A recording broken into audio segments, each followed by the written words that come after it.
I was like kneeling on the floor, like on all fours, like a dog.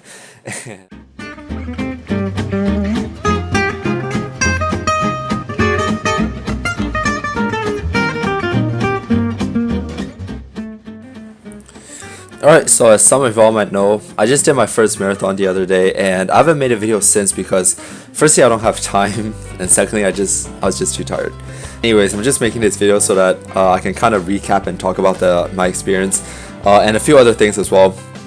You can use the timestamp down below to skip to whatever you want to listen to. Anyway, so let's just get into the experience, the overall experience of the marathon, because this is my first marathon. And it was definitely an interesting experience. Like, I woke up at 2, which is not really an issue because I actually slept pretty early as well. I know some of my friends only got like 2 or 3 hours of rest, which is like freaking insane. I got to the venue at 4, and the reason, okay, so the marathon and the half marathon starts at the same time, and they were both expected to start at 4:30 a.m. And I think the reason why it's pushed so early in Singapore is because Singapore is a very hot and tropical country. So I think they just, to avoid the heat and to avoid, you know, possible like heat injury, exhaustion, dehydration, and all that issues, they just try to push marathons and whatever event as early as possible. But also because this marathon, the Standard Chartered Marathon, starts, happens in central of Singapore, so there's a lot of business district over there, and I think they just don't want to congest the road or whatever not. Like I said, I got there at 4 o'clock. The race is meant to start at 4:30. And once I got there, the atmosphere was like insane. It's like it's pretty crazy actually. Like there were tons of like people. I think there was like more than 10,000, like, or 20,000. I don't even know, but there was a ton of people. And then there was like music going on. There was it's kind of funny because there wasn't like any toilets, or at least they only had those like how would you call it? Like not permanent toilet. Oh yeah, portable toilet. I don't know why my mind just like got stuck. So yeah, they had like portable toilets, and basically they had like a whole row of portable toilets. It's kind of funny because everyone wanted to go to the toilet, so you just had like this insane queue, like this caterpillar of people lining up for toilets. I just saw like a bunch of people queuing up. I thought they were like trying to queue up to sign up for something or to register for something, but at the end of the day, they were just trying to go to the toilet. Yeah, there was like people dressed up in all sorts of different things, like Squid Game characters. There's a Minion. I can't remember what else there was. I just know that there was some pretty cool costumes as well. When we actually got there, and it was like 4:25 or so, just before the race started, it started to rain. And at first it was just like small drizzles, but then it turned into a Cat 1, which is like a full thunderstorm, you know, like insane lightning, thunder, and just full on like raining as heavy as it can be.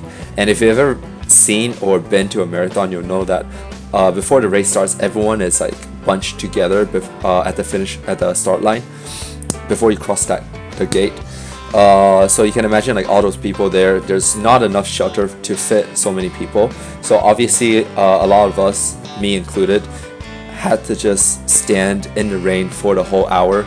And before the race even started, I was drenched. My shoes were drenched, my socks were drenched, and there was a whole puddle of my shoes. So that was definitely a pretty cool, pretty fun experience actually. Like people might be complaining about it, but personally for me, I thought it was pretty fun. I thought it was pretty interesting, especially for a first timer.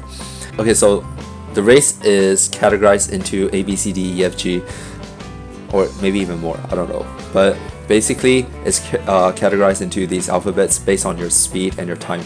So I think the A's are like all the pros, like the legit world-class pros, like the sub 3 hour people, and obviously Cat B is a bit slower but still very, very fast. I was Cat C, and after a while I didn't even realize until like very, very late into the race that actually like I caught up with some of the Cat A and Cat B people.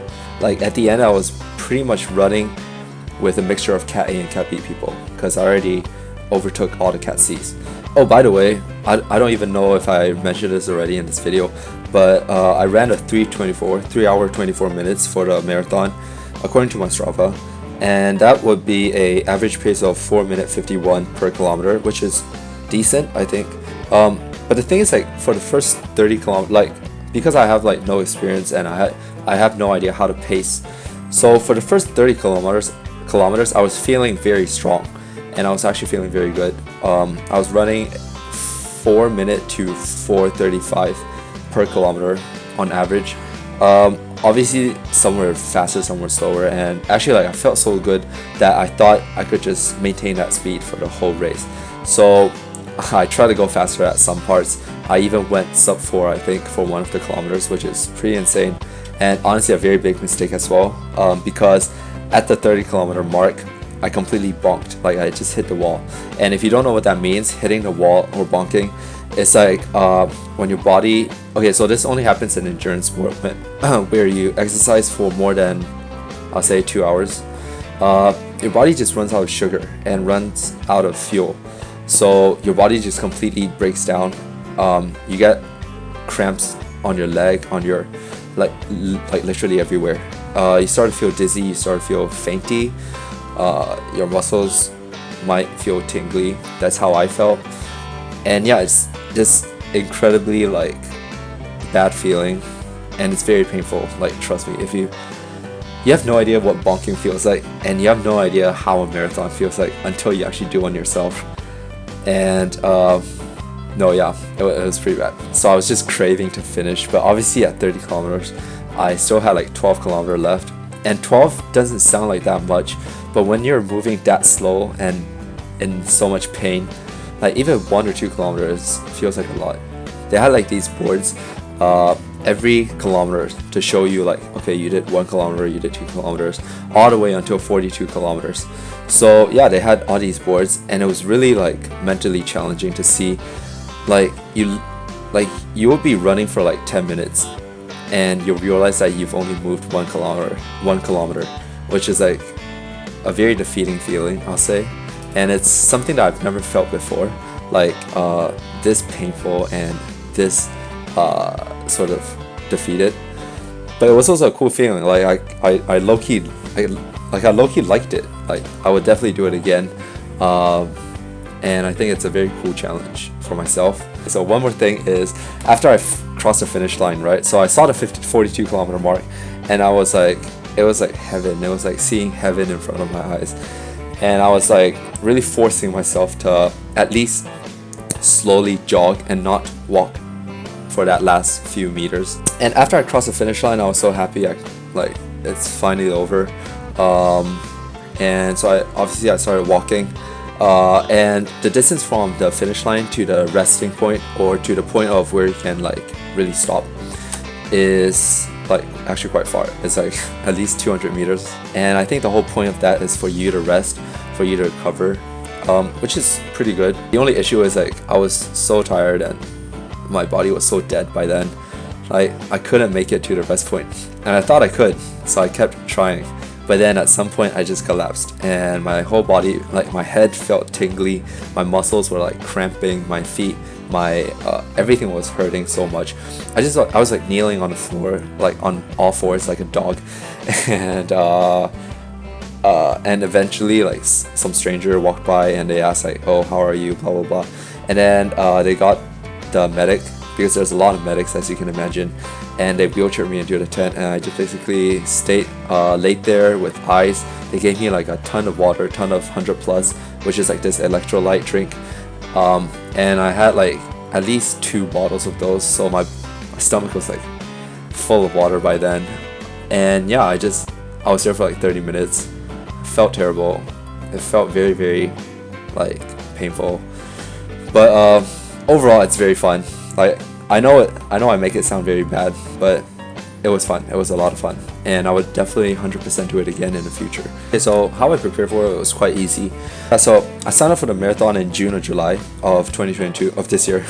And but the issue is, like, for the most part of the year, I had a pretty bad shin splint, I had knee pain, and therefore I couldn't run. So that went on for a few months. And the funny thing is, like, after I finally could run, I started I did all these like exercises and whatever not, and then one day I was skateboarding and I injured my right ankle, which is still swollen right now. You just can't see, but it's not painful, it's just swollen. I'm not sure how bad it is, I'm not sure how big of an issue it is, and that's the reason why I'm going to be seeing a physiotherapist in 2 weeks. I think I properly started training from late September, close to October, so I only had like 4 to 9 weeks, 8 to 9 weeks, which is around 2 months. I was really trying to like rush the whole process because I know for marathon or any like long distance running event, you should be slowly adding up that mileage. But for me, I didn't really have a lot of time, and to be able to prepare myself enough for the race, I really like kind of rushed through the process. Luckily, it was pretty safe, and luckily I didn't get any more injuries from the training. But obviously the ankle never healed up, and that's why I'm seeing a physiotherapist. So yeah, I had like 8 to 9 weeks to train. I did at least one long distance run per week. It started off from a 10-kilometer run, and then I slowly built it up. So like 10, 12, 15, 18, 21, until 26 kilometers. So 26 was the longest I ran before the actual marathon itself. And that was 2 weeks before my marathon. So the last week before leading up to the marathon, I didn't do any running. I did one run, which is a 10K run. And the reason I had that whole week to rest is just purely because I don't want my ankle to get any worse. I know that marathon is going to be 42 kilometers, and it's going to take a huge toll on my ankle and my body in general. So I just wanted to let my ankle heal as much as it can, get as much rest as it can, so that it's best prepared for the run. Yeah, like I said, I did one long run just to build up that base mileage. I think I started off running 30K in total per week, and I slowly built that up to around 40 something K per week. Obviously split into different sessions. I'll have shorter runs for recovery, slower runs. Obviously I also had some interval runs, but not a lot, because the main goal of my training was to build up the base mileage to prepare myself for the run. I wasn't really going for speed. If I was going for speed, I would include more interval runs, and that's actually something that I'm gonna include more in future trainings. I'm gonna include more interval runs, more speed training, more sprints, stuff like 400 meter, 800 meter, or even 1,000 or 2,000 meter intervals. I think that's something I'm looking towards in the future. But just to prepare for this marathon, I didn't really do a lot of those. I did more of like 1.5K, 1.10K, 120K, stuff like that. So that's really how I prepare for it. Nothing too special, I'll say. So how I think I did is, actually it's kind of complicated because like I said, I did 3 hour 24 for this marathon. The standard and the expectation I set for myself is to go sub 4 hours, which is because like this is my first time. Like I had no idea what a marathon feels like. I also have no idea what my capabilities are, so I didn't want to set too big of a goal for my first marathon because I didn't want to disappoint myself. And that's why I wanted to just go sub 4 hours, but obviously the faster the better. Definitely I had to complete it. That was the bottom line. So I did complete it, luckily. I did go sub 4 hours, so in that sense, I guess I did pretty well. In fact, I went like 30 something seconds faster than what I expected. So 30 something minutes faster than what I expected. So that was pretty good in terms of meeting my expectations. But in terms of what I think I potentially could have done, I don't think I did that well. I think there's still a lot of room for improvement, definitely. Like I said, my training, the amount of preparation I could have had, the way I prepare for it as well, and also just some experience stuff. Like it really takes experience to know how to pace for a marathon, to know how to fuel for a marathon. I don't think I fueled well enough. I ate a lot of carbs to get that carb loading going on. I think 2 or 3 days prior to the marathon, I stopped my training so I can get full recovery, fully rested, get my body just fully ready for the marathon, and also to minimize the expenditure of energy so I can build up that sugar store, the carb store. I think the main part that I want to talk about is the pacing, because I think pacing is very important in marathon. Whether you're just trying to finish the race or you want to go faster, whatever your goal is, I think pacing is very important. And for me, I think I went way too fast, like I said at the start. you know, it was definitely not necessary to go sub 4 minutes per kilometer. That was definitely not necessary. In fact, now I'm looking at my thing, I'm looking at my splits, and it says that my fastest split is 342 kilometers per hour. 342 minutes per kilometer, which is freaking insane. Future, if I was gonna set a pacing for myself, and obviously I have my watch, so I had like live pacing every single lap. I think 435 per kilometer is plenty of time, and definitely could have lasted me way longer. I think at the start I wanted to go faster because I felt really strong. I felt really good about my 430 pace, and I wanted to go faster so that I can hopefully, you know, go 3 minute flat or something like that. So yeah, obviously that didn't work out. But it's okay.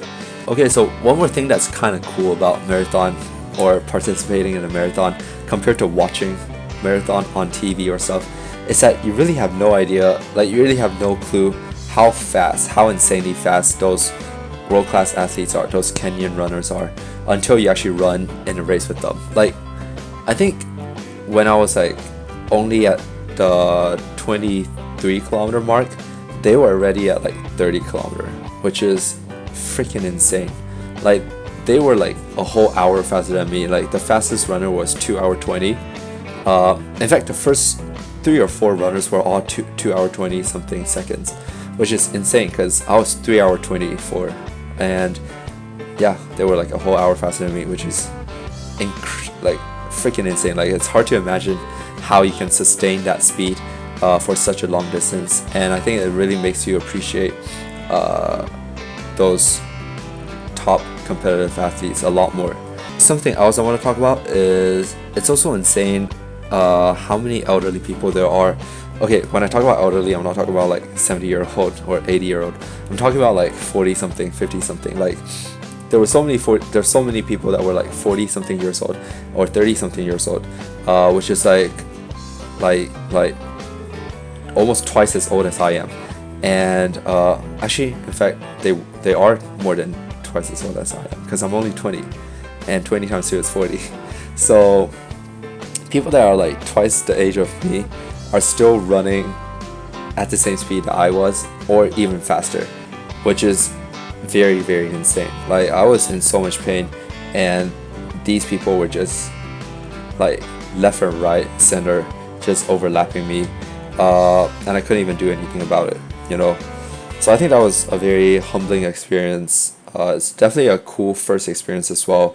Definitely not gonna be my first. Definitely not gonna be my last marathon. I'm looking to participate in next year's Standard Chartered Marathon, and there's also other marathons in Singapore. Like, Standard Chartered is the biggest one, but it's not the only one. So yeah, that's pretty much it for this video. I just wanted to quickly give a recap, and thanks for watching, and I'll see you in the next video. Bye.